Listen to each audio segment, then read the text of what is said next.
و استعداد فنی از رشته جودو رو خیلی خوب آموزش گرفته است. برنده یک نشانی برنجی در گرند اسلم در کارنامه‌اش و همچنین یک نشانی نقره از گرند پری در کارنامه دارد و این چهارمین بار میشود که در مسابقات آسیایی اشتراک میکند و ببینیم در برابر حریفش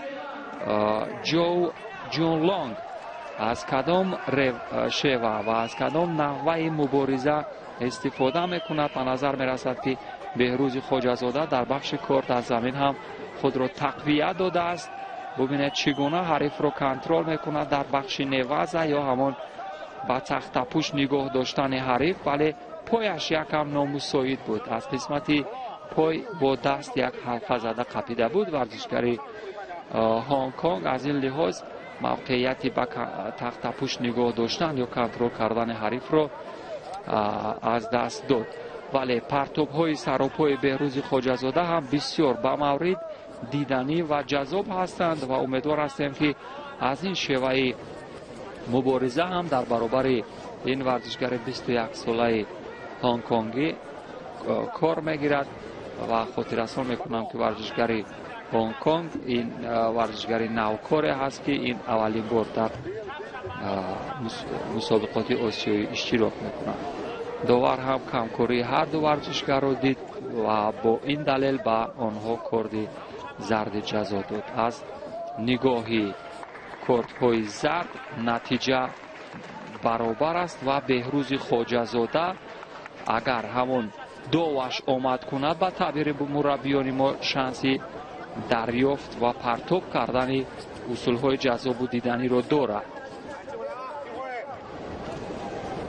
ببینید چگونه فنی تامای نگ را استفاده میکند. قریب بود که ورزشگری هنگ کنگ جون لانگ به همان مقصدی که بهروز گذاشته بود به همان مقصد بالای تتمه بیفتند. موقعیت برای همان سمت چپ و دوست داشته بهروز بود. ببینید که چگونه فرصت ها که به میان میآید بهروز آنها را استفاده میکند. سمت چپ و راست با دو سمت که بهروز توجه دارد و میتواند از آنها کار بگیرد و از لحاظ فیزیکی هم در فرم بسیار خوب قرار دارد بهروز خواجه‌زاده. از این رو با کم استفاده زور بازو نمیتوان در برابر بهروز خواجه‌زاده برتر بود و پای حریف نباید بگیرد. اکنون از بخش سراپا رقابت ادامه می‌یابد. دوستان عزیز فرصت تا پایان وقت اساسی هست. بهروز خواجه‌زاده در مرحله اولی رفت و این هم یک وزری. ببینید چی پایزنی خوب داشت. متاسفانه نوارهای تدریجی نیست. داوری که از زاویه پشت اجرای همین اصول بود این را ندید، ولی گمان میکنم این وزری بود، ولی داوران ندادند، وزری را هنوز ندادند و امیدوار هستیم که از این هم بهتر درخشندگی نشان بدهد. ببینید تامای نگ فن خودانداز و پشت از سوی خواجه‌زاده با چی شیوه استفاده میشه. دو بار و کوشش میکنه در بخش کار در زمین یا نواز هم از خود استعداد با نمایش بگذارد. یک دقیقه دیگر تا پایان وقت اساسی باقی مانده است. از لحاظ حرکات فنی بهروز خواجه‌زاده در این رقابت کارنمایی خوبتر داشت، اما چرا داور کمکاری ورزشگر هنگ کنگ رو به نوبت نگرفت و اینجا یک شیدای دیگر با او حداقل میدادند و با همین ترتیب داور رقابت رو منع میکند و چه خلاصه خواهد برد. اما با دلیل فلشتک یا همان حرکات دروغین یا هجوم دروغین دویمین کارت زرد رو به بهروز داد.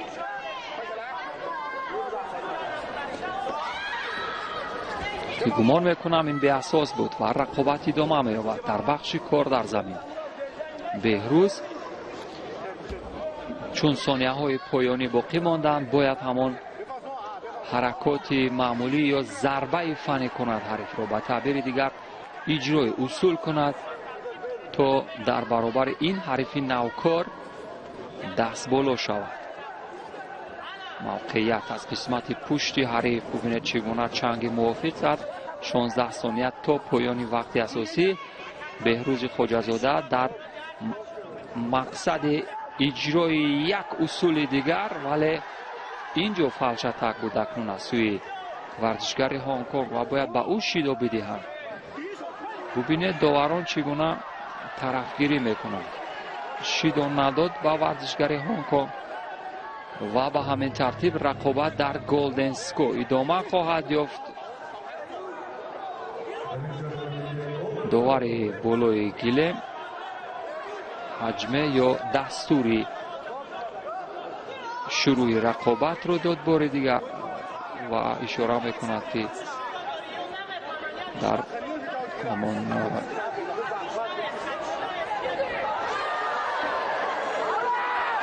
صدا رسانه که در گوش او هست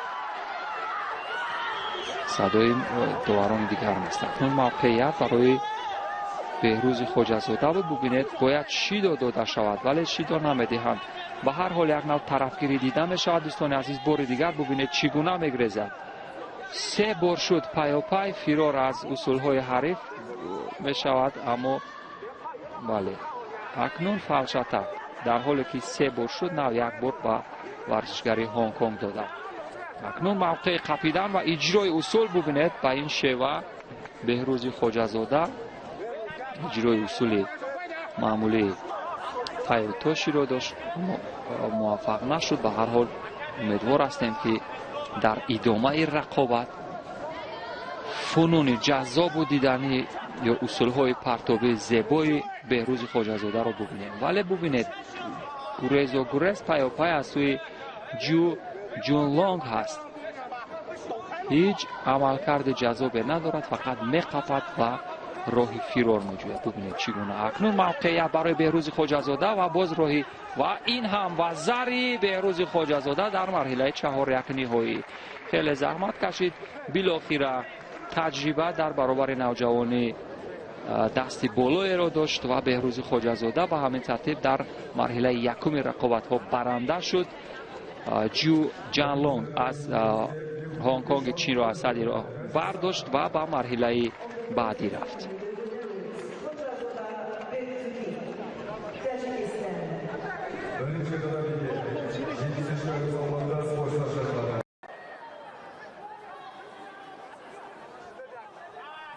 رقابت در مرحله 4 نهایی، رقابت دوم بهروز خواجه‌زاده در مسابقات قهرمانی جودوی آسیا در سال 2022 و بهروز خواجه‌زاده در برابر این پهلوان صاحب خانه شمشایف دانیار رقابت دارد. شمشایف دانیار که در دور اول هم در برابر ورزشگر هندوستان یک پرتاب بسیار زیبای از خود به نمایش گذاشت و بهروز خواجه‌زاده هم در رقابت اول ورزشگر جمهوری مردمی چین را ماهرانه از صدر راه برداشته بود. و ببینیم اکنون دو ورزشگر با استعداد که روی هم هستند و این هم یک کوچی. ببینید چگونه با همان روش کوچی که هندوستانی را مغلوب کرده بود شمشایف و همان روش در برابر بهروز خواجه‌زاده اجرای اصول کرد. اما گمان میکنم اینجا وزری بود، ایپا نه. باید نوارهای تدریجی دیده شوند. مربی ادعا میکند که باید دیده شود اونجا وزری بود نه ایپون، اما داور ایپون داد. به هر حال ورزشگران صاحب خانه برتری دارد. اون سلامبخش دوستان عزیز، به تعبیر دیگر ریپچه، جایی که یک شانس دیگر داده می شود برای ورزشگر بازنده در مرحله 4 نهایی تا قدرت خود را در اینجا به نمایش بگذارد و برای مدال یا مدال برنجی بجنگد. بهروز خواجه‌زاده با جدوگی کبود هست و او در برابر حریفش کیس نکانو از فیلیپین رقابت میکند. در رقابت مرحله 4 یک نهایی گمان میکنم داوران ورزشگری قزاقستان را در برابر بهروز خواجه‌زاده دستگیری کردند، وگرنه آن پرتابی که حریف خواجه‌زاده داشت سرعیت بود، اما همان قاطعیت برای تصدیق کردن که آیا در حقیقت همان ایپان هست یا نه اون در شبهه بود. و به هر حال در صورت پیروزی هم خب بهروز خواجه‌زاده برای به دست آوردن نشان برنجی این شام مبارزه خواهد بود. بهروز خواجه‌زاده با همان پرتاب‌های جذاب و دیدنی سراپا بسیار شناخته شده است و مقبول است میان هواداران و علاقه‌مندان. و قبل از آن که 2 سال فقط در معالجه بود بهروز خواجه‌زاده، یعنی تحت نظارت پزشکان، بعد از آسیبی که برداشته بود از دست و همچنین از قورغه یکم شاید همین تاثیر روحی داشته باشد به ورزشگر، ولی قبل از 2 سال واقعا بهروز خواجه‌زاده یک ورزشگری با استعداد بود، هر یک رقابتش شعله‌دار بود و امروز هم با مرور زمان آهسته آهسته به همان فرم معمولی میگذرد، ولی احساس ترس هست، احساس هست. به هر حال یک جای اگر داغ میزند، اگر تازه میشود آن داغ، یاد آن داغ میماند و اگر جای آسیب میبیند و آن معالجه میشود ولی یاد آن خواهد بود. و 2 دقیقه، حدود 2 دقیقه پشت سر میشود بهروز خواجه‌زاده با حرکات تاکتیکی خوبتر در این رقابت نسبت به نکان و کیسی موفق تر هست، نسبت به حریفش از فیلیپین موفق تر است و یک مراتبه دیگر ببینید اینجا به سر دفاع کرد ورزشگر فیلیپین. این خطر خانسوکوماک خواهد داشت دوستان عزیز. و داوران چه خلاصه میکنند؟ اگر به نوارهای سوز کرده شده توجه کنند شاید اگر تغییرات شود، اما چیزی نیست دوستان عزیز. نکانو کیسی ورزشگر 25 ساله از فیلیپین در کارنامه‌اش دستاوردهای خوبی ندارد، تعداد اشتراکش هم کمتر است و این 7مین بار است که در چمپیونات آسیا اشتراک میکند و از 7 بار هیچ دستاورد ندارد از این مسابقات. در مورد 3مین کارت زرد جزا قضاوت بشود، به همین ترتیب بهروز خواجه‌زاده هم خوشبختانه در آزمایش تسلابخش برنده شد و این شام برای به دست آوردن مدال برنجی چمپیونات آسیا مبارزه خواهد بود.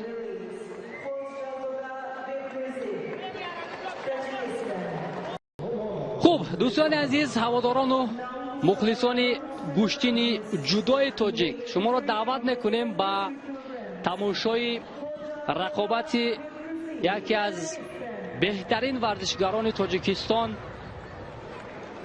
در رشته گوشتین جودو، بهروز خواجه‌زاده، که امروز برای نشان برنجی وزن 73 کیلوگرم روی گله می آید.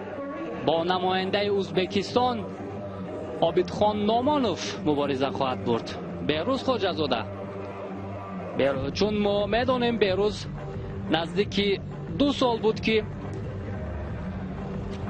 از روی گلیم و از تمرین ها دور بود با سبب علت داشتن، با سبب معیوبیت داشتن کتفش و امروز با یک نیروی خیلی قوی روی گلیم می آید و ما باور داریم که بهروز از این قهرمانی آسیا دست خالی بر نخواهد گشت. رقابت شروع می شود دوستان عزیز. بهروز خواجه‌زاده با لباس های سفید و اینجا یک حرکت پهلوانی ما خیلی خوب شروع کردن هر دو هم ҳолати буғӣ карданро паҳлавони ӯзбекистон мехоҳад истифода барад ва чун мо мебинем то ҷои муваффақ ҳам шуда истодааст ва инҷо мутаассифона беҳрӯз хоҷазода таслим мешавад. ҳамон мавқеияти аввале ки беҳрӯз интихоб кард хеле мавқеияти нохуб ҳам буд ва иҷозат дод ба Обидхон Номонов ки иҷрои усул кунаду дар хеле сонияҳои кӯтоҳ паҳлавони моро шикаст бидиҳад.